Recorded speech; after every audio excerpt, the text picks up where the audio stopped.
दोस्तों, अगर आप भी कार्स के शौकीन हैं तो आपकी फेवरेट कार्स की लिस्ट में लैम्बोर्गिनी का नाम तो जरूर शामिल होगा। इटली की कार कंपनी द्वारा बनाई गई ये कार आपको बड़े बड़े रईसों के गैराज में देखने को जरूर मिलेगी। लैम्बोर्गिनी के बारे में तो हम और आप जानते हैं कि ये स्पोर्ट्स कार दिखने में जितनी शानदार है, इसकी कीमत उतनी ही ज्यादा है।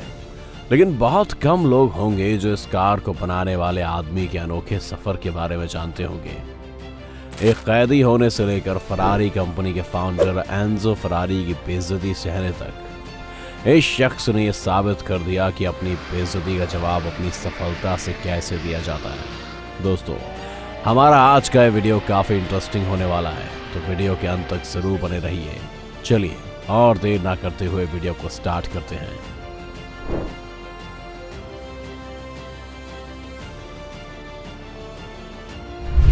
हमारी स्टोरी की शुरुआत होती है 28 अप्रैल 1916 से, जहां इटली के एक शहर रेनाज़ो में फेरुसियो लैम्बोर्गिनी का जन्म हुआ था। ये एक साधारण किसान परिवार से ताल्लुक रखते थे। फेरुसियो के माता पिता दोनों ही वाइन बनाने के लिए अंगूर की खेती करते थे। साथ ही वो अपने बेटे को भी एक अच्छी वाइन बनाने के तरीके बताते रहते थे। फेरुसियो अपने पिता की बात को ध्यान से सुनते जरूर थे, लेकिन उन्हें तो कभी खेती के काम में इंटरेस्ट था ही नहीं। उन्हें तो हमेशा से मैकेनिकल चीजों में ज्यादा इंटरेस्ट था। इसीलिए वो अपने खाली टाइम में खेती में इस्तेमाल होने वाले ट्रैक्टर और बाकी के उपकरणों को फिक्स करने का काम करते थे। अपने इसी जुनून के चलते उन्होंने एक मैकेनिकल कॉलेज में एडमिशन ले लिया, जिसके बाद उन्होंने कभी खेती के काम को पीछे मुड़कर देखा ही नहीं। फेरुसियो को गाड़ी बनाने का भी बहुत शौक था और बाद में अपने इसी शौक को पूरा करने के लिए उन्होंने कैवलियर रेगी नाम की कंपनी में काम सीखना शुरू किया, जो इटली की आर्मी मशीनों को मेंटेन करती थी। यहां पर इन्होंने काफी वक्त तक और काफी अच्छा काम सीखा। इस कंपनी में थोड़े टाइम आर्मी व्हीकल मेंटेन करने के बाद फेरुसियो दूसरे वर्ल्ड वॉर में इटालियन रॉयल एयरफोर्स के साथ जुड़े और बतौर मैकेनिक वायुसेना के साथ रहे। काफी समय तक युद्ध होने के बाद जब इटली के एक एरिया ने सरेंडर कर दिया, तब फेरुसियो की पोस्टिंग उस जगह थी और पूरा एरिया जर्मन नेशन के कब्जे में आ गया। जर्मन के कब्जे में आने के बाद शुरू में तो सब चीजें ठीक रहीं, लेकिन बाद में वहां रहने वाले सभी इटालियंस को कैदी बना लिया गया था, जिसमें फेरुसियो भी शामिल थे। अब तो ये हम सब जानते हैं कि विश्व युद्ध के दौरान कैदी बनाए गए लोगों को किस तरह से रखा जाता था, उनके साथ किस तरह का व्यवहार होता था। फेरुसियो को भी उस समय इन्हीं सब परिस्थितियों से गुजरना पड़ा था, लेकिन उन्होंने अपनी मैकेनिकल स्किल्स को वहां पर भी नहीं छोड़ा और कैदी रहते हुए भी कई प्रॉब्लम्स को सॉल्व किया और जर्मन आर्मी की कई गाड़ियों को ठीक भी किया। उनके इसी व्यवहार को देखते हुए उन्हें कुछ ही सालों में छोड़ दिया गया। फेरुसियो के लिए वो समय काफी मुश्किल भरा रहा, क्योंकि उसी समय उनके बच्चे को जन्म देने के बाद उनकी पहली पत्नी क्लेलिया की मौत हो गई। इन सब चीजों से बाहर निकलने के लिए फेरुसियो ने अपने आप को काम में बिजी कर लिया।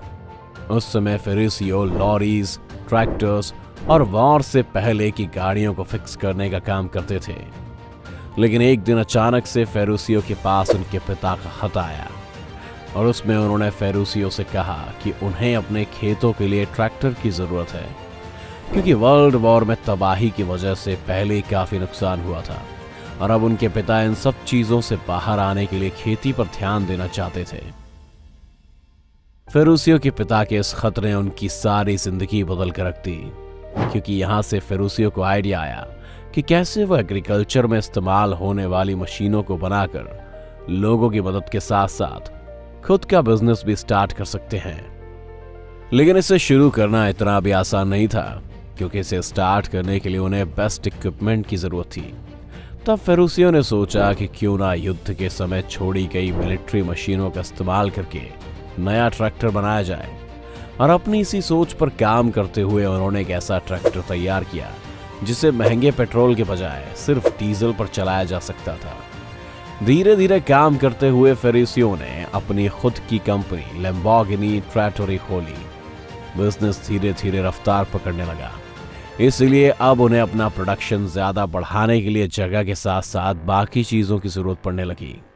अपने बेटे की मेहनत को देखते हुए फेरुसियो के पिता ने अपनी सारी प्रॉपर्टी बेचकर उन्हें पैसे दे दिए, जिसका इस्तेमाल वो अपने बिजनेस को आगे बढ़ाने के लिए कर सकते थे।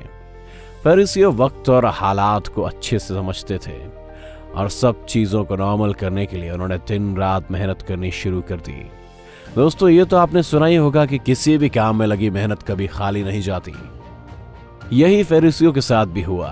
उनकी मेहनत और लगन से कुछ ही समय में उनकी ट्रैक्टर बनाने वाली कंपनी पूरे इटली में फेमस हो गई। बिजनेस और भी अच्छा चलने लगा, जिससे बहुत पैसा भी आने लगा। अब अपने इसी पैसे को उन्होंने अपनी सबसे फेवरेट चीज को खरीदने में इस्तेमाल किया, और वो थी कार। एक से एक स्पोर्ट्स और लग्जरी कार्स का शौक फेरुसियो को शुरुआत से ही था, जिसके चलते उन्होंने मर्सिडीज से लेकर मासेराती और अल्फा रोमियो तक बहुत सी शानदार गाड़ियां अपने गैराज में शामिल कर ली। एक कंपनी के मालिक और बड़े बिजनेसमैन होने के बाद भी उन्होंने कभी अपने मैकेनिकल स्किल्स को दिखाना बंद नहीं किया, बल्कि अगर कभी भी उनकी किसी कार में कोई खराबी होती तो वो उसे खुद ही सॉल्व कर लेते थे। इसके बाद उन्होंने अपने गैराज में फरारी को शामिल करने का फैसला किया, और उनका यही फैसला उनकी जिंदगी का टर्निंग पॉइंट भी साबित हुआ। उनके इसी फैसले से लैम्बोर्गिनी की भी शुरुआत हुई। जब उन्होंने फरारी का 250 GT मॉडल खरीदा तो उन्हें उस कार में सबसे ज्यादा दिक्कतें देखने को मिली। फरारी की उस कार में जो सबसे बड़ी दिक्कत थी वो था उसका क्लच।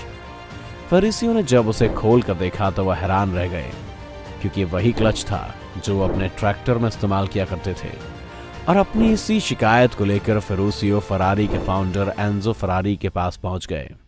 अब दोस्तों, ये तो जाहिर सी बात है कि अगर कोई इतनी बड़ी कंपनी के मालिक को आकर ये कहे कि आपकी गाड़ी के पार्ट्स खराब हैं या आपकी गाड़ी खराब है, तो स्थिति में वो इंसान दो ही काम कर सकता है। या तो अपने मॉडल की गलती सुनकर उसे ठीक करेगा, या फिर उस बात को सुनकर उसे अपनी बेइज्जती समझेगा और सामने वाले पर भड़क जाएगा। और एंजो ने भी यही किया। वो फेरुसियो पर भड़क गए और फेरुसियो को जवाब दिया कि गलती क्लच की नहीं है, बल्कि कार को ड्राइव करने वाले इंसान की है। तुम जैसे ट्रैक्टर चलाने वाले इंसान को फरारी जैसी लग्जरी कार कहाँ समझ आएगी। फेरुसियो को एंजो की बात चुभ गई, और उनकी इस बात को दिल में गांठ बांधकर फेरुसियो अपने नए सफर पर चल पड़े। उन्होंने तय कर लिया कि अब वो दुनिया को दिखाएंगे कि असली स्पोर्ट्स कार आखिर होती कैसी है। फेरुसियो के दिमाग में बस एक ही बात दौड़ने लगी कि किसी भी सूरत में वर्ल्ड्स बेस्ट रेसिंग कार बनानी है। अपने इसी मुकाम को हासिल करने के लिए उन्होंने लैम्बोर्गिनी के नाम से एक और कंपनी खोली, जिसमें कार मैन्युफैक्चरिंग करने वालों को रखा गया, और इसमें इन्होंने अपने साथ फरारी के 3 पुराने वर्कर्स को भी काम पर रखा। फेरुसियो ने पहली गाड़ी के डिजाइन बनाने शुरू किए, क्योंकि वो जानते थे कि उन्हें कैसी गाड़ी चाहिए। कुछ ही महीनों की मेहनत के बाद उन्होंने अपनी पहली रेसिंग कार तैयार कर ली, जिसको उन्होंने नाम दिया लैम्बोर्गिनी 350 GTI। इसमें V12 engine, 5 speed transmission, 4 wheel disc brake और 4 व्हील सस्पेंशन रखा गया। लैम्बोर्गिनी 350 GT को सबसे पहले टुरिन मोटर शो में रखा गया, जिसकी बहुत से लोगों ने तारीफ भी की।